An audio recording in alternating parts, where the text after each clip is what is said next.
Perhaps I'll get something straightened out in there tonight. I hope so.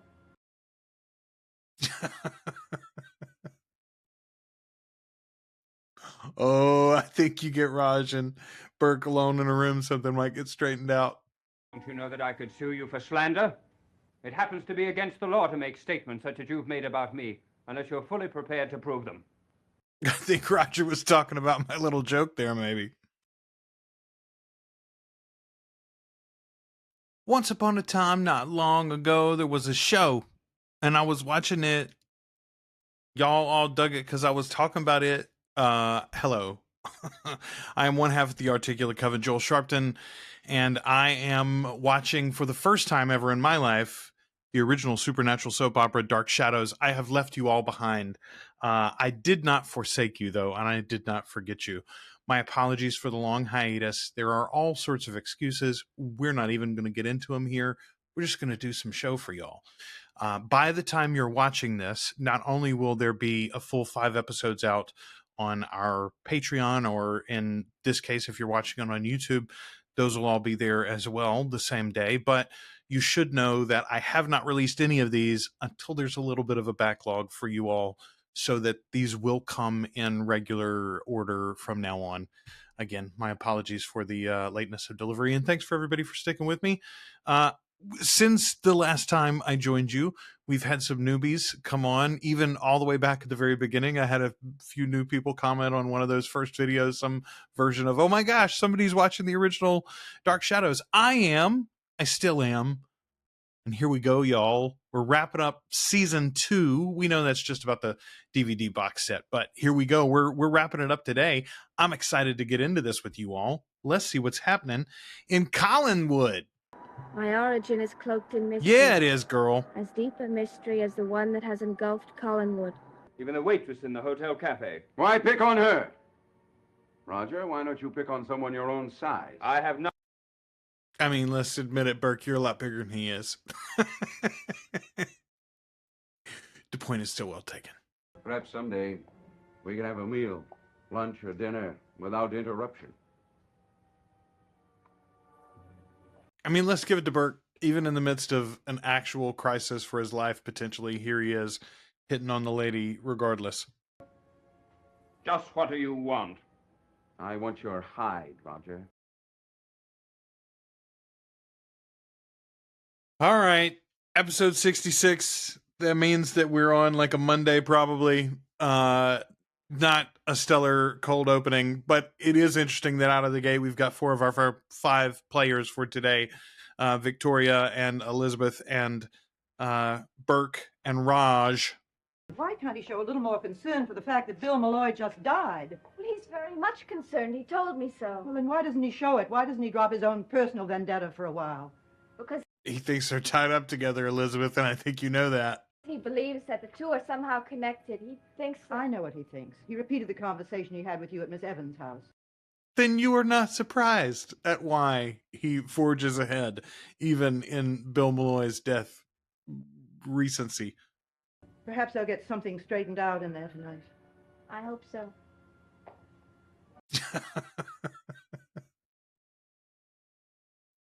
Oh, I think you get Raj and Burke alone in a room, something might get straightened out. Don't you know that I could sue you for slander? It happens to be against the law to make statements such as you've made about me, unless you're fully prepared to prove them. I think Roger was talking about my little joke there, maybe.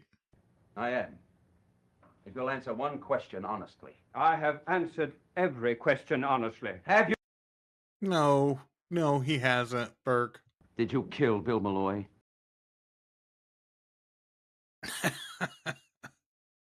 You see, that should have been the cold open. Are you serious? I've never been more serious in my life. Did you kill Bill Malloy? Do you expect a serious answer? No, of course we don't, Raj. We're going to get some BS, which you always give us. What you say is true about motive, then Sam Evans has just as much motive as I have. I talked to Sam Evans. He had nothing to do with Bill Malloy's death. You're judge and jury, aren't you? Yes. You better believe I am.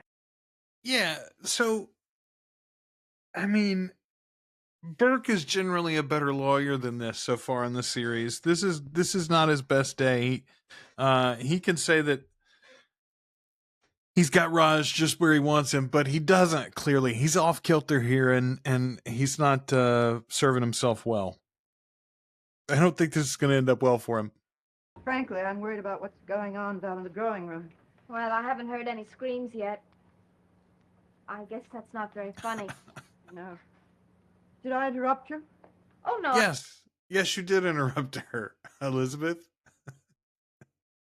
And apparently for nothing. Like, you knock and come in and go, no, I don't need anything.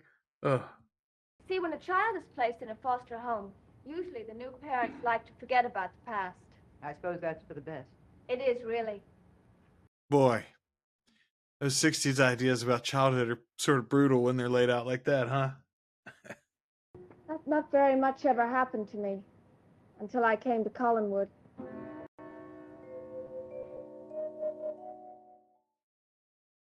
It's funny how this potential and probably ongoing fight downstairs has Elizabeth suddenly given a damn about Miss Winters. You left here at 10 of 11, is that right? That's right. That means you had 40 minutes to kill. Why, I really shouldn't use that word, should I? You had 40 minutes with nothing to do. Is that better? I mean, it is better. It is better. I think that would be an objection in a court of law. There, Berkey boy. A great deal to do. We're not all like you. Some of us have to... Lord, I've missed this chin. Look at it. Just revel in it, ladies and gentlemen. It really is something. I'm sure Elizabeth would swear anything for you. Not at all. Your good friend, Miss Winters, can verify it. Vicky? She's mixed up in this? Mixed up in this. I mean, you brought... Burke. Go get them. Burke, I'm not going to disrupt the Go get entire them! house. You do want me to leave here tonight, don't you? Get them. When a child is surrounded by so many other children, she's lonely enough to write herself letters. I know what loneliness can be like. I mean, yeah, Victoria, you know that she knows what loneliness is like. She's been in this house for the last 18 years. Does it matter that much? Yeah, of course. Until I do, I just can't feel... I mean, genuinely, like, this is... I have adopted members of my family, and in their cases, I know, and in some cases, they haven't actually sought it out, but even when they didn't actually seek out the information for who and where they come from, it's like this eternal question in the back of their mind, you know? That is the worst fake knock I think we've had through the whole show. Where was the woodpecker in the hallway there? Well, I don't exactly know what I can say to him. But we went over the whole thing. Surely you remember. I remember that I wasn't sure. Liz, you go downstairs and entertain our guest while I help Miss Winters remember. That's called witness tampering. What will it take to make you leave us alone, Burke? I think you know that as well as I do. Suppose by some strange quirk of fate you manage to send Rob... Let's talk about that dancing hair Burke's got in front of his face there. I'm assuming the fan is blowing on set or something. I can say that I have every reason to believe he left the house when he said he did. 10 minutes of 11. Thank you, Miss Winters. Yes. Thank you very much, Miss Winters. You wanted an answer. You received it. Camera did a little dancey-do there, didn't it? I guess they had to cut to another camera. I wonder if they dropped something and it auto-switched or something. I wonder how that... Surely they had more than one camera set up. Thank you for a charming evening, Mr. Stoddard. Thank you for a charming evening, Miss Stoddard. I'll be back in Collinwood. Possibly to stay. There you go, Bert. Great Foley work on the exit. Great Foley work. Okay, that should be our episode end. And it was excellent. Listen, let me tell you, when I say to you, that the uncredited fifth actor for that episode was whoever kept cranking the fly lines. I'm sure if you're watching this with any clarity like I am, then you can hear the clank, clank, clank, clank, clank, clank, clank, clank, clank, clank. That is someone cranking up an offstage fly reel, I'm assuming. Oh my goodness. I love the like fly by the seat of the pants nature of these early episodes. I'm hoping that keeps up for the whole run. Honestly, thank you all for sticking with me. Thank you especially to our patrons. articulatecoven.com/join, $2 a month gets you access to everything we do. If you're $5 or more a month or $10 or more a month, you can have access to vote on our upcoming topics for our main podcast, The Articulate Coven, where we primarily cover the works of Anne Rice and the adaptations thereof, but we do lots of stuff over there too. There's book nights, book clubs, and movie nights going on right now. We're going to be talking about Once Bitten in the very near future. By the time you're watching this on YouTube, it's already out there, so go check that out.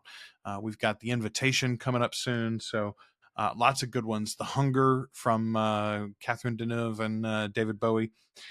Anyway, we'll be back in just a minute, wherever you're watching this, with the next episode of Dark Shadows. Thank you.